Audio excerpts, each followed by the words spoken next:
Next जो हमें पढ़ना है, पहले अभी हमने कबीर पढ़ा, इसके बाद जो नेक्स्ट हमारे आते हैं पर्सन जिनके बारे में हमें पढ़ना है, दैट इज गुरु नानक। बाबा गुरु नानक इनको कहा जाता था। हिंदू मर्चेंट फैमिली में इनका जन्म हुआ था।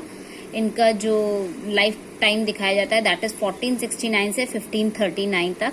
हिंदू मर्चेंट फैमिली में जन्मे थे नानकाना साहिब में, जो कि पंजाब में था पहले, और पंजाब का जो हार्डकोर मुस्लिम एरिया था वहां पर था। अब तो खैर पार्टीशन के बाद it is in Pakistan right now. और वहां से फिर इन्होंने अकाउंटेंट की पढ़ाई की थी और पर्शियन की पढ़ाई की थी। फिर बहुत यंग एज में इनकी शादी हो गई, लेकिन इनका मोस्टली जो टाइम था वो सूफीज और भक्त के साथ गुजरा था। और इन्होंने कई जगहों पे ट्रैवल किया, बहुत सारी जगहें घूमी थी। भक्ति ट्रेडिशन को ये देखते थे और भक्त के साथ रहते थे।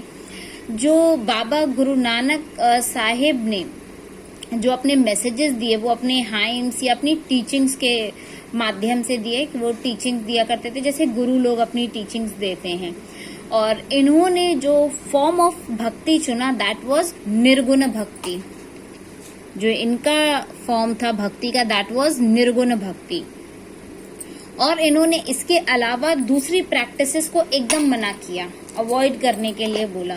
जैसे कि जो रिलीजियस प्रैक्टिसेस होती हैं कि ऐसे किया जाना चाहिए, ऐसे पूजा करो, ये चीज चढ़ाओ, तो उन सब को इन्होंने अवॉइड कर दिया कि नहीं, ये चीज फॉलो नहीं होनी चाहिए, सिर्फ निर्गुण भक्ति होनी चाहिए।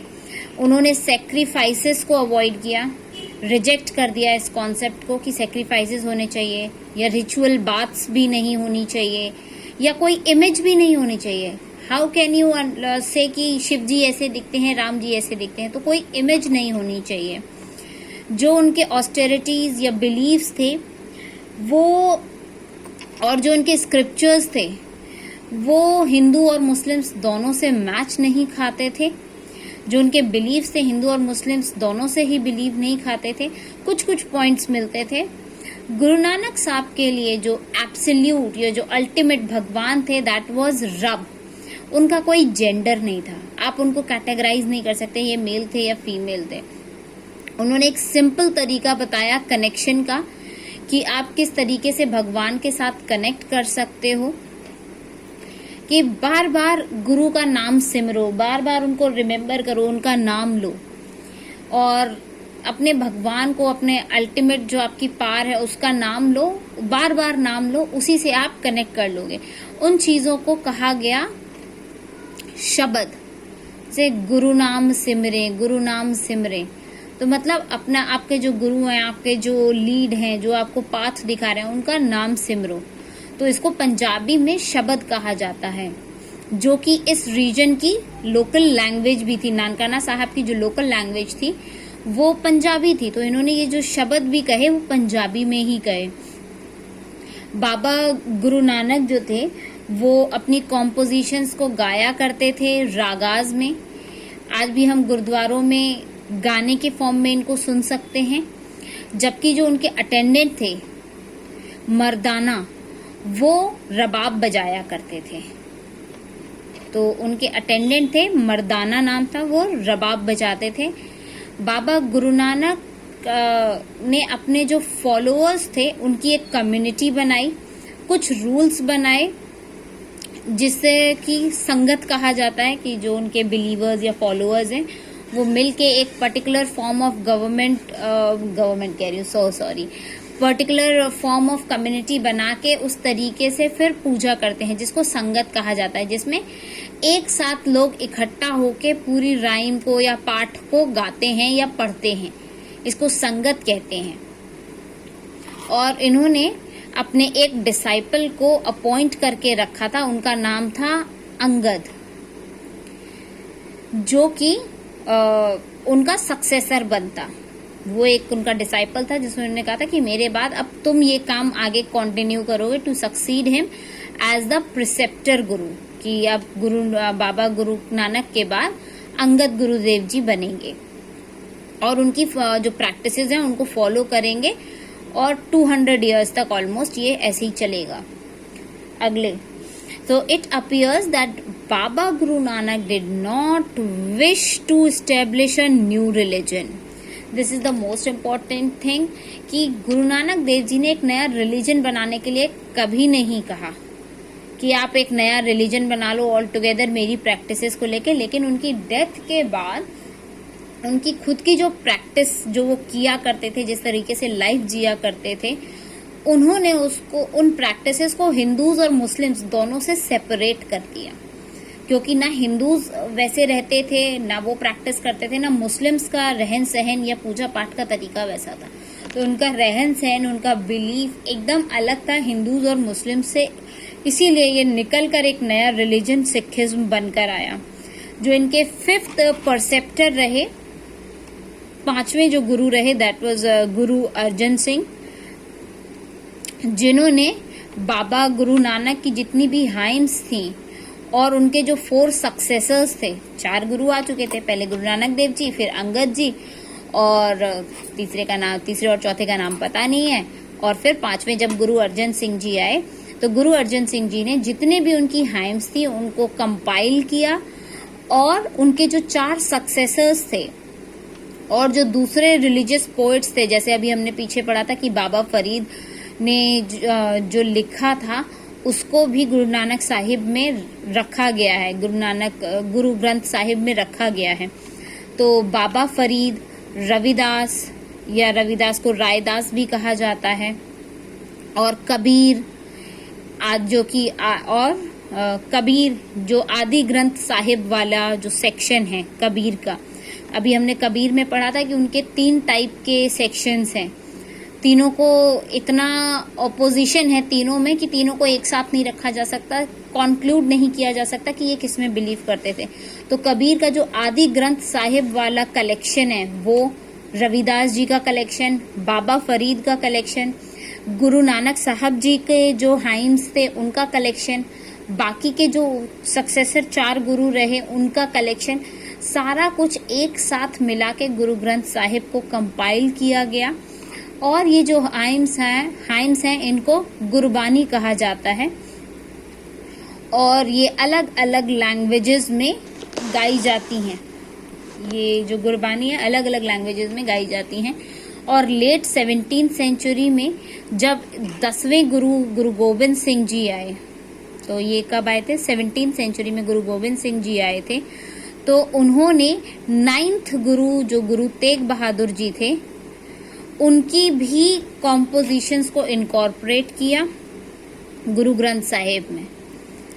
और गुरु गोबिंद सिंह जी जो थे, जो 10वें गुरु थे, उन्होंने फाउंडेशन रखी खालसा पंथ की। तो अगर हम इसको इन अ ट्रेंड देखें तो गुरु नानक साहब जी सिर्फ हाइम्स गाते थे, टीचिंग्स देते थे, उन्होंने कभी नहीं कहा कि एक नया रिलीजन बना लो। लेकिन क्योंकि उनके जो तौर तरीके थे, जो उनका बिलीफ था वो एकदम अलग था बाकी के रिलीजन से, तो वो ऑल टुगेदर निकल के एक नया रिलीजन आ गया। गुरु गोबिंद सिंह जी, गुरु नानक साहब जी ने अपना एक डिसाइपल थे अंगद, उनको अपॉइंट किया हुआ था कि मेरे बाद तुम सक्सेसर बनोगे और ऐसे ही कंटिन्यू कराओगे ये टीचिंग्स और प्रीचिंग्स। फिर जब 5वें गुरु आए तो उन्होंने 5वें गुरु, I forgot the name, wait,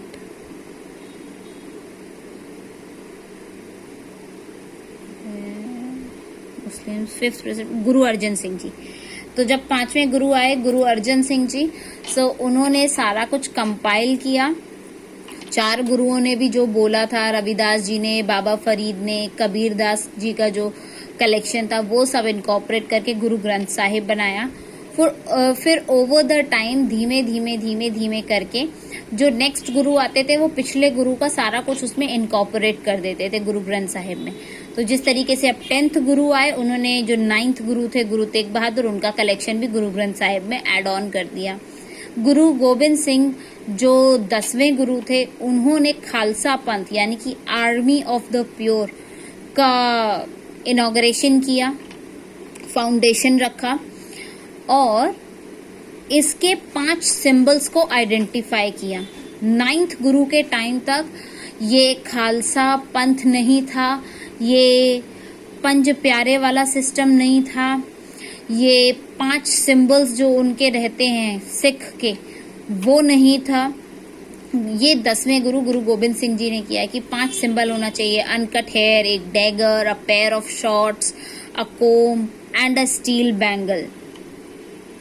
अपनी कम्युनिटी में उन्होंने इस चीज को सोशल, रिलीजियस या मिलिट्री फोर्स की तरह इनकॉर्पोरेट कर लिया कि अब ये चीजें फॉलो की जाएंगी, और ऐसा बिलीफ हमको रखना है कि हम सबकी सिक्योरिटी और प्रोटेक्शन के लिए काम करेंगे, एक मिलिट्री फोर्स की तरह काम करेंगे। अब इसमें जो थर्ड आती हैं वो है मीराबाई। इनका जो भक्ति का ट्रेडिशन था वो एकदम अलग था। इनको बेस्ट नोन वुमेन पोएट कहा जाता है भक्ति ट्रेडिशन की। जो बायोग्राफीज हैं उनको रिकंस्ट्रक्ट किया गया है भजन की फॉर्म में, और ये ओरली सेंचुरीज तक चलती आई कि ये मीराबाई के भजन है, मीराबाई के भजन है। इस तरह से सेंचुरीज तक वो चलती आई। और इनके अनुसार एक मतलब जो स्टोरी है वो है कि एक राजपूत प्रिंसेस थी, उनका नाम था मर्ता, जो कि मेवाड़ की थी, और उनकी मर्जी नहीं थी कि उनकी शादी हो, लेकिन सिसोदिया के जो प्रिंस थे उनसे शादी कर दी गई ताकि वो राजस्थान में जो मेवाड़ जगह है उसके राजा बन सके, वंश आगे बढ़ सके, इसलिए शादी कर दी गई। और फिर इन्होंने अपने हस्बैंड को छोड़ दिया और वाइफ और माँ बनने से इनकार कर दिया कि नहीं, I will not play the role of wife और मदर, इंस्टेड मैं तो कृष्ण को, जो कि विष्णु के अवतार हैं, मैं उनसे प्रेम करती हूँ और मैं उन्हीं के लिए डिवोटेड रहूंगी। मैं ये वर्ल्ड में ये जो है वाइफ का कैरेक्टर, मदर का कैरेक्टर, मैं ये नहीं निभाऊंगी, मैं उनकी लवर बन के रहूंगी। फिर उनके जो इन लॉज थे उनको वो चीज पसंद नहीं आई, तो उन्होंने जहर का प्याला दिया, बट उससे उनकी डेथ नहीं हुई और वो वहां से पैलेस से भाग गई और जगह जगह घूमती रही, एक सेंट की तरह गाने बनाती रही, भजन बनाती रही और अपना एक्सट्रीम इमोशन लव के फॉर्म में श्री कृष्ण के लिए दिखाती रही, जो कि एक विष्णु के अवतार हैं। ये एक एक्सर्प्ट है उन्हीं के एक भजन का, I will build a funeral pyre of sandalwood and yellow, lighted by your own hand, when I am burned away to cinders, smears this ash upon your limbs, let flame be lost in a flame. In another verse she sings, what can Mewar's ruler do to me? If God is angry, all is lost, but what can the Rana do? So basically ये था कि मैं मर जाऊंगी, मिट जाऊंगी, भगवान में मिल जाऊंगी, और मेरा जो अल्टीमेट गोल है वो भगवान को पाना है, भगवान को मिलना है। उसकी चंदन की लकड़ी की शैया बना के मैं उस पर खुद जल जाऊंगी, जो मेरी राख बचेगी वो भी आपको अर्पण हो जाएगी। मेरा मेवाड़ के राजा क्या बिगाड़ सकते हैं, अगर भगवान नाराज हो गए तो राणा जी भी कुछ नहीं कर पाएंगे। सो कुछ जो ट्रेडिशंस थे और